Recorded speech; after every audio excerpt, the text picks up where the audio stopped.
The sun bathed the forest with soft light as the Buddha sat beneath a towering sala tree.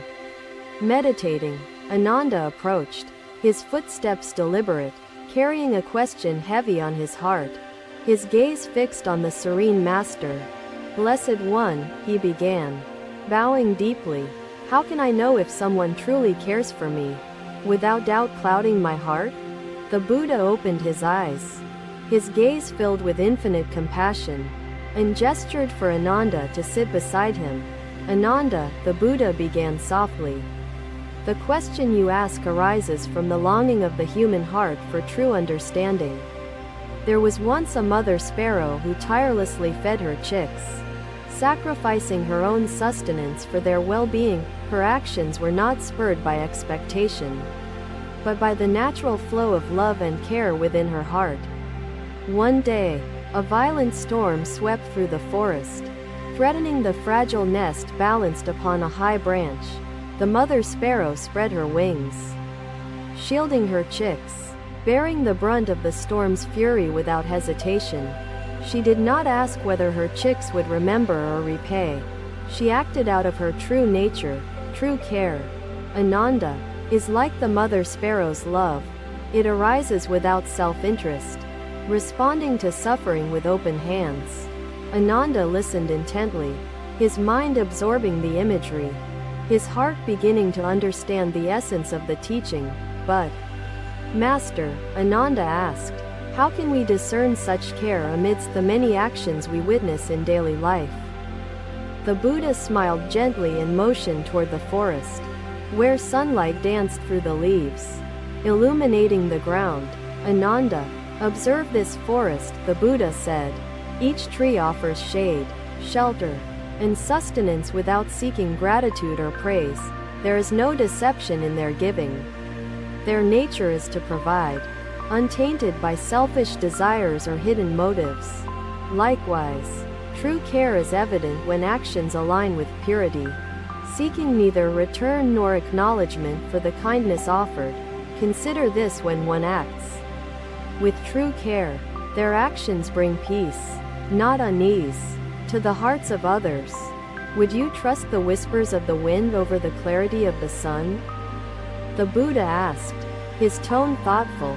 "No, Blessed One," Ananda replied, shaking his head. "Master," Ananda ventured, "is it possible for one's intention to be pure, yet their care misunderstood or doubted by others?" The Buddha's expression softened further, as though the question touched the deepest essence of human connection and misunderstanding. "Ananda," he said, "misunderstanding often arises when the mind is clouded by fear, doubt, or unmet expectations from past experiences. There was once a monk who tirelessly worked to mend a leaking roof in the monastery during the rainy season. He sought no acknowledgement, desiring only to ensure his fellow monks would remain dry during the relentless storms. Despite his efforts, some monks accused him of seeking favor with the elders or wishing to impress the assembly. Yet, the monk continued his work, undeterred by their words, for his heart was rooted in the purity of intention. In time, the rains subsided, and the monks realized the depth of his care. Their doubts washed away like the storms. True care shines through actions.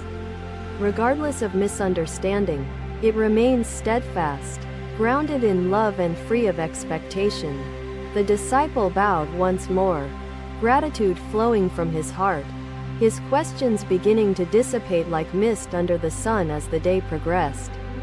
Other disciples joined, their presence forming a circle of attentive minds, seeking the Buddha's wisdom. The Buddha spoke, his voice resonating like the gentle stream flowing nearby, carrying profound truths to willing hearts. "Compassion is not a trade. Ananda," he continued, addressing the group, "it does not measure or weigh the worth of its recipient. It neither demands nor bargains. It gives unconditionally, like a river offering water to all, regardless of their purpose, just as the river's flow cannot be stopped by pebbles. True care is not hindered by the flaws of others. When one acts with true compassion, Their intention is pure. Their actions a reflection of the boundless love within.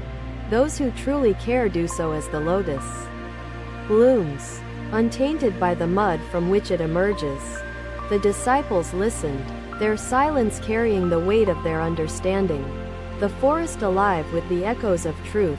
The sun dipped lower, painting the sky with hues of orange and red. As the Buddha continued his teaching, true compassion is also discerned by its ability to heal and uplift, without diminishing or depleting the one who offers it. It is a light that brightens without burning, a source of strength that fosters growth in those who receive it. Ananda, when someone truly cares for you, their actions will not bind you but liberate you from your struggles. They will mirror your suffering, not to amplify it, but to help you see it clearly and transcend it. Just as a skilled physician administers medicine, true care nurtures, empowers, and inspires, seeking your well-being above all else. Compassion does not ask whether one deserves it. It flows freely, recognizing the shared humanity that binds all beings. Ananda felt a deep peace settle within him, his heart no longer burdened by the doubts that once clouded it. The disciples began to disperse as the evening shadows lengthened, carrying the Buddha's words within them like precious jewels. The Buddha remained beneath the sala tree, his presence a beacon of unwavering compassion amidst the changing tides of time. Another day. The sun rose gently over the tranquil plains, casting a golden hue upon the earth as life awakened. The Buddha sat near the banks of the Ganges River, its waters flowing serenely under the morning light's caress. Rahula approached, his face thoughtful, carrying questions that stirred deeply within him. Bowing reverently before the Blessed One, Master, Rahula began softly, I have given kindness to many, yet some respond with coldness. How should I respond to such? The Buddha opened his eyes, serene yet penetrating, and gestured for Rahula to sit by his side on the grass. Rahula, the Buddha began, his voice as calm as the river beside them. Compassion is like the flow of this river. Let me tell you a story, he continued, gazing at the flowing water, its surface reflecting sunlight in rippling patterns. There lived a potter named Jivan in a distant village, his hands skilled, his creations admired by many who came. One day, a traveler arrived in the village, weary and impoverished, seeking shelter and food from those he could find. Jivan welcomed the traveler, providing a meal and lodging, though he knew nothing of the man's past or intentions. The next morning, the traveler departed, stealing some of Jivan's pottery, selling it for profit in a nearby town. Despite his loss, Jivan did not harden his heart but continued offering aid to strangers who passed through the village. One cannot let others' actions change one's nature. Rahula, for compassion flows naturally, unbound by conditions or judgment. Rahula listened attentively, the weight of the Buddha's words settling into his heart, their meaning resonating deeply within him. But, Master, Rahula asked, how can we protect ourselves from harm while continuing to offer kindness and care to others? The Buddha looked at Rahula with a knowing gaze, his expression a blend of compassion and the firmness of truth. Rahula, like the river finds its course, one must flow with discernment, maintaining balance while upholding compassion's unwavering purity. There was once a farmer named Bala who cultivated his land with great care, ensuring it thrived throughout the seasons. Bala noticed that the birds often came to eat the grains he had sown, depleting his harvest and livelihood over time. Instead of anger or retribution, Bala built a scarecrow, protecting his crops without inflicting harm upon the birds that came. Compassion does not mean permitting harm to oneself. It means finding ways to act wisely while preserving the heart's kindness. Just as a lotus rises above the muddy waters, so must compassion rise above adversity and the complexity of life. Rahula nodded slowly, absorbing the story, his understanding deepening with every sentence spoken by the master's measured, gentle voice. "Master," Rahula asked after a moment, "why does compassion sometimes feel like a burden when met with misunderstanding or rejection?" The Buddha closed his eyes briefly, as if reflecting on the vastness of the question, before speaking with gentle authority. "Rahula," he said, "compassion becomes a burden only when tethered to expectations or the desire for recognition from others. There was once a king named Chandrapal who built a grand hospital, offering treatment to all who were in need. Many praised his generosity, yet there were those who accused him of seeking fame or political gain through these actions. The king remained silent, for he knew his intention was pure, rooted in the well-being of his people, not their praise.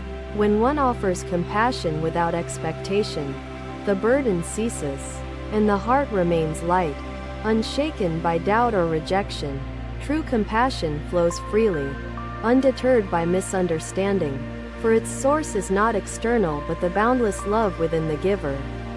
Rahula bowed deeply, his heart filled with gratitude and clarity, his questions fading like mist in the warmth of understanding. The disciples nearby had gathered quietly, forming a circle around the Buddha, their presence reflecting a shared yearning for wisdom. The Buddha's voice carried over the flowing river, a timeless melody blending with nature's song, weaving teachings into hearts and minds. Compassion, Rahula, is not a trade or transaction. It does not measure worth or demand gratitude in return for its offering. It is like the sun, shining on all without distinction, or the river, quenching thirst regardless of its source. When one gives with true compassion, it is as though a seed is planted, its growth uncertain, yet its intention pure. Some may trample the seed, others may nurture it, yet the act of planting carries its own quiet fulfillment. Understand, Rahula, that the measure of compassion lies not in its reception but in the purity of its intent and action. Rahula and the disciples sat in reverent silence, the Ganges whispering softly, carrying the Buddha's words downstream as if to eternity. The sun climbed higher, casting its golden light over the land, illuminating not only the earth but the depths of understanding. The Buddha remained seated, his presence a sanctuary of peace and wisdom, his teachings a compass for wandering and seeking hearts. Another day, the sun descended gently over the hills of Sravasti, painting the sky with hues of red and gold. The Buddha sat quietly beneath a Bodhi tree, his presence serene. As disciples gathered in the evening light around him, a merchant approached with hesitance, bowing deeply, his mind burdened by doubts and questions, seeking the Blessed One's wisdom. "Master," he began, "I fear those who care for me do so out of obligation. How can I know their hearts?" The Buddha's gaze softened, carrying both compassion and insight, as he gestured for the merchant to sit close beside him. "All hearts reveal themselves through actions. Merchant," the Buddha said gently, "like the surface of still water reflects the clear sky. Let me tell you a story," he continued, his voice weaving the calm of nature with the depth of ancient truths. "There was once a king named Suddhodana who sought to understand the loyalty of his servants and love of his family. One day, the king feigned grave illness, remaining in his chambers to observe those who would remain by his side. Many servants fled, fearful of sickness or distracted by their own ambitions, leaving the king alone except for one. Channa, a simple servant, stayed, attending to the king day and night with unwavering care, unprompted by duty or reward. The king asked, 'Why do you remain when others have left? What compels you to care for me?' Channa replied, 'True care arises not from duty but from the wish to see another well.' To ease their burden, his actions were a mirror, reflecting the purity of his compassion, rooted in love and untainted by expectation or fear. The merchant listened intently, the Buddha's story resonating deeply, drawing clarity from the intricate truths within each carefully spoken word. Master, the merchant asked after a pause, how can I mirror compassion myself, to better understand its presence in others? The Buddha motioned toward the evening sky, the stars beginning to emerge, shining softly within the vast expanse above them.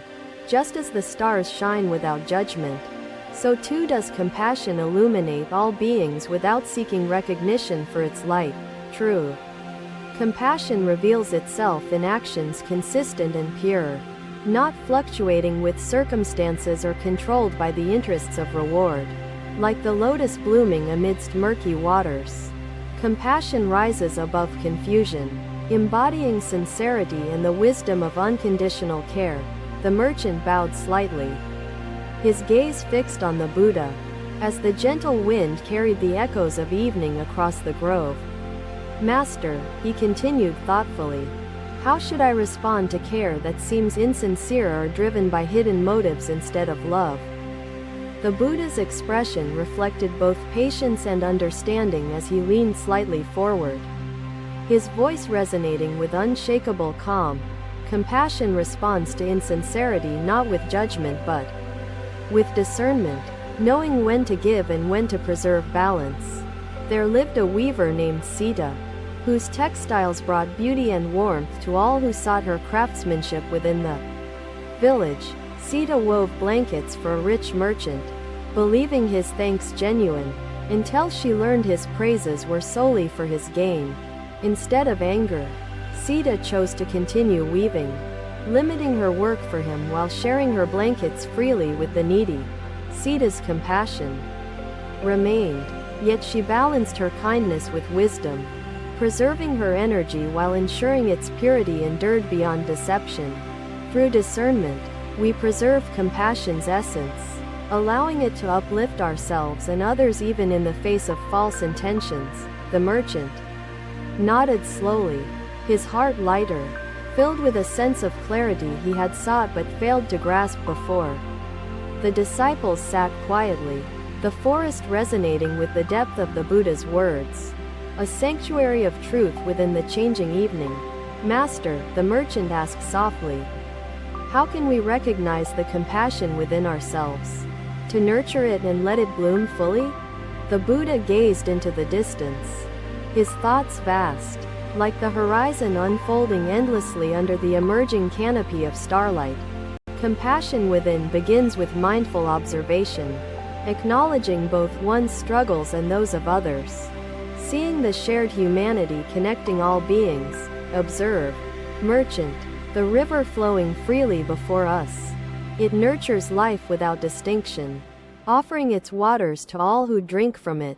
Compassion is a mirror reflecting this interconnectedness, embodying the understanding that others' suffering is no different from our own pain.